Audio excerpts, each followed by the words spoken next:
In today's video, I'm going to teach you how to convert text to vector paths in Figma. This is a useful skill for designers who want to gain more control over their typography, allowing you to manipulate and customize each letter exactly the way you envision.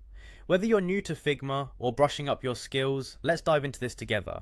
First things first, you need to go to Figma. This collaborative interface design tool is an essential resource for every designer, providing a platform for creating, sharing, and iterating on designs in real time.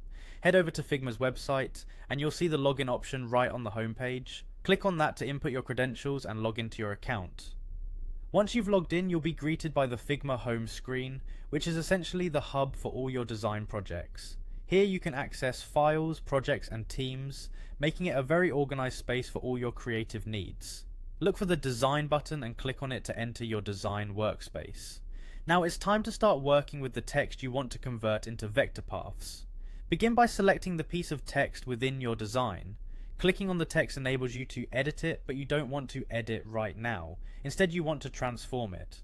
Right-click on the selected text to open a menu with various options.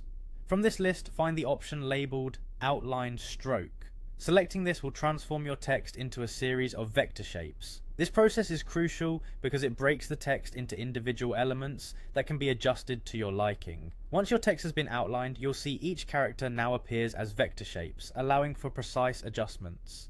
Navigate to the vector editing options by clicking on the Vector button.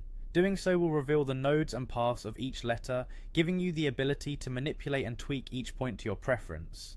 By converting text to vector paths, you gain unparalleled flexibility in your designs. This process is perfect for creating custom logos or any creative compositions where typography needs to be unique and unconfined by typical font constraints.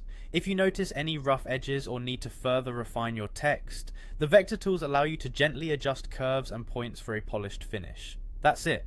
With these simple steps, you now know how to convert text to vector paths in Figma, enhancing your design capabilities. Thanks for joining me today, and happy designing.